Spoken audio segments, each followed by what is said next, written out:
Hey guys, I'm Sartorial Phil. Welcome back to my channel. This video is a follow-up to my Louis Vuitton perfume unboxing. This is the new set that just came out for men's, and I picked up the miniature set, which includes all 5 scents. In my last video, I just did a quick unboxing. This time, I'm going to go in detail about each of the 5. And this is just going to be my personal take on it. Perfume is really subjective. Everyone's going to have their own favorite. This is very similar to the video I did for the women's I think it was last year or 2 years ago. And I'll link the video to this description as well if you want to check that out. Initial impressions, I think the men's were very hyped up because they had already, I think, designed or formulated their perfumes, men and women, but they chose to launch it separately. I think it's been over a year apart or something like that. This set was $240 plus tax in the US, which is the same price as one full 100 milliliter bottle. And I'm going to get started with the same order that it's presented on Louis Vuitton. So the first one is L'Immensité, which stands for immensity. And this one has very fresh top notes, kind of orangey. I think it's soapy and fresh. And on the dry down, it becomes more powdery. I think most people will like this one best because it's overall very pleasant. I don't find that people will dislike this. It's one of those very multi-purpose scents. It can kind of go with anything. And along that lines, I knew this smelled pretty familiar. So in my last video, I had mistakenly said this was my favorite. I actually mixed this up with another one. So this unfortunately wasn't my favorite, but I don't dislike it either because it is overall pleasant. It's just that it didn't stand out for me. It really reminded me kind of like CK1, their discontinued Crave, which had a really cool bottle, and even a little bit of Clinique Happy. And these are scents that are, I think, meant to please a large audience because it's overall it just smells good. So there's nothing very distinctive or strong about it. In terms of how long the scent lingers, for the overall range, I don't think it was that great, unfortunately. For this one, it was about 4 hours, and by then it was maybe medium. And after that, you really can't smell that much unless you put wherever you spray it on, like your wrist, up to your nose, or you may have to apply heat. And on the website, Louis Vuitton, the notes that they point out are fresh ginger, grapefruit, labdanum, ambroxan, cascalone, and ambergris. The last 4, I don't really know what it is. I think the last one might be a animal extract, but the last 4 sound kind of chemical. This one is like a citrusy, soapy, I think the soap kind of scent comes from either the last one or the last 4.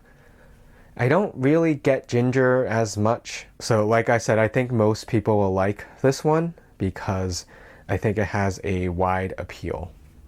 So moving to the next one, this is like a complete 180 from the first one, Nouveau Monde, which means New World. This one is their oud. When I tried it on at the store, you could smell it several feet away. It was very strong. The oud was extremely strong. So if you were someone who wanted to get the most out of your money, for the $240, I think the ingredients for this perfume is the most expensive. And it's the most long-lasting, and it's the most powerful. It's just, you can't deny that it's oud. It's extremely distinct. But with that said, I couldn't really distinguish much besides that. There were a little bit of woodsy notes to it, but overall, if you've ever smelled any oud scents, especially from Tom Ford or Kilian, it's there. It's pretty much overpowers all of the other notes, and I'm not sure there's much you can do about it because it's just such a strong scent. This one lasted the longest. Even after 6 hours, it was pretty distinct. It wasn't as strong, but I can still smell it, and I know for sure that it's Nouveau Monde after 6 hours. The notes listed on Louis Vuitton are agarwood, cocoa, saffron, patchouli, incense, and blackcurrant. I didn't really get much of the others. I think I got some of the agar wood and of course the oud. Maybe the patchouli and incense played a part to a slight smokiness. It's like a slight sweet smokiness to it, but I felt like the top notes and the base on the dry down was pretty similar. This one is pretty consistent throughout. The next one, Orage, which means thunderstorm. This one is the most subtle out of all 5 of them. I actually really like this. The problem is after even 1 hour, the scent is already half faded. And by 2 hours, it's already extremely subtle. I feel like this is something you would definitely need to reapply during the day. It's subtle to begin with, so that's why you don't notice it as much. This one, right away, I smelled vetiver. It's a type of grass that I think they dry and then they extract the oil to make the scent. And it has kind of a slight green grassy notes to it as well, and it also smelled a little soapy. I think the dry down smelled pretty similar to the top notes, but it got more soapy. This one though smells very similar to Tom Ford's Gray Vetiver, and the liquid itself is also gray, which is interesting. For the price, if you're really interested in this scent, but you don't necessarily care for Louis Vuitton's brand, I would highly recommend that you try Tom Ford, and if you like it, that's definitely a better buy. And Tom Ford's Gray Vetiver comes in the, I think, Eau de Cologne, or Cologne, as well as Eau de Parfum. These are all the Louis Vuitton perfumes are Eau de Parfum, which means there's a higher concentration of the perfume oils. So this one on the notes listed, they are patchouli, vetiver, iris, bergamot, and ambrette. I think there might be a slight hint of the bergamot, but it's not that powerful. I think the iris played to the vetiver pretty well. I'm not sure I smelled patchouli though, because that's a pretty strong scent and it would have overpowered it. So if it had it, it must have been extremely subtle. So I do really like this one. Problem is that it doesn't last that long and it smells pretty similar to a cologne that is already out there. And on to the 4th one, Sur la Route, on the road. This one immediately has a lot of lemon to it. And I think it smells like lemon rind and like lemon candy. If you imagine lemon, like hard lemon candy, this is what it smells like when you first spray it. It's extremely strong, very distinct lemon. So if you don't like citrus or lemon, you are definitely not gonna like this, because that is kind of the one note to this. It's very strong. On the dry down though, citrus based oils usually are pretty volatile, so they're not going to last very long. So I think by 2 hours, you get a lot more of the musky base rather than the initial blast of lemon candy. And it's pretty pleasant. I do like lemon, so I did like this scent. It was maybe a little bit too sweet for me, but it would be nice for like a spring, summer kind of scent. It didn't last too long. I think you can still kind of smell it around 4 hours. This one I did find also smelled pretty similar to an existing perfume, which is Dior's Eau Sauvage. It's one of the original men's, one of the oldest perfumes from Dior. I think it was formulated several decades ago. And it also smells really lemony. If you like this, or if you like lemon scents in general, I highly recommend you try Dior's Eau Sauvage, which is for men, because it's a classic and they really haven't changed it throughout the past decade. So they're definitely doing something right there and people are continuing to buy it.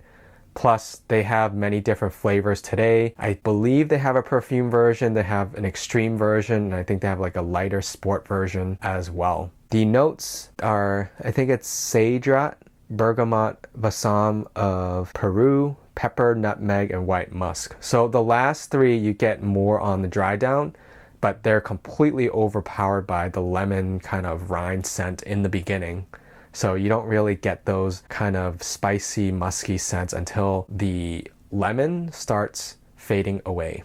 And finally, we get this Al Hasard, which means random or randomly. This was actually my favorite. So in my last video, I had mistakenly pointed out that L'Immensité was my favorite, but this one is actually my favorite. So this one had some orange in the top notes, but it's already balanced with some musky and woodsy scents. And on the dry down, you get less of the orange and you get more into the musky and woodsy scents. And it's sweet, but it's not overly sweet. I find it pretty smooth. And this one, I think you can kind of compare to the Materie Noire, where it's a strange mix of ingredients, but it actually kind of works together. And I think the more you wear it and wearing it in different conditions, you're gonna smell different notes every single time. I think that was the point of this one, as well as the Materie Noire, which I got the large bottle of. I got the 200 milliliter of. The notes listed are sandalwood, cardamom, ambrette, mandarin, and petite grain. The sandalwood is definitely what gives it that kind of sweet, woodsy scent, as well as a little bit of musk. And the cardamom gives it that spice. The mandarin were in the top notes, that kind of orangey base was in the top, but it does start fading away. This one, it lasts generally okay, like 4 to 6 hours. So not the worst, but not the best either. It's another one where you probably would want to reapply if you're planning on wearing it for the full day. But if you're going out just for a night, I think most of these will work, with the exception of Orage. That one just starts fading away really quickly. This one is my favorite. I don't know if I would say I have a least favorite. They're all generally pretty pleasant. I know for the Oud, the Nouveau Monde, some people are going to be pretty turned away by it just because it's so strong. So I think that one's the most polarizing. I do feel like L'Immensité will sell the most because I think a lot of people will enjoy that scent. And then the other three, it's like you really have to either like lemon, you really have to like vetiver, or sandalwood to really like the other three. There is one more. It's an exclusive one called Ombre Nomad, and that one costs a little bit more. I think it's like 20 or 30% more, but right now it's only exclusive to certain regions. I heard that it might come to the States later this year. And what's cool about it is it comes in a black bottle. And you know that I'm a sucker for limited edition packaging. So that's probably the only large size I would consider getting. Just because with these, I either already smelled them before or I already have similar ones from Tom Ford or Kilian. And I'll keep you updated if I get more information on that. I do want to smell it first before I commit to buying, because I think the 100 milliliter size is going to be around $320 US as opposed to $240 for one of these regular 100 milliliter bottles.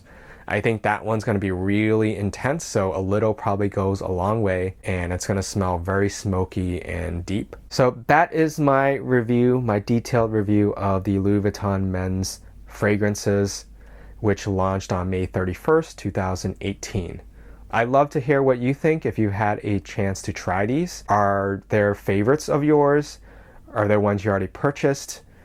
Or how do you think this compares to the women's if you tried both of them? And subscribe for more videos. Check me out on Instagram for the latest updates and exclusive content. I hope to see you in my next video.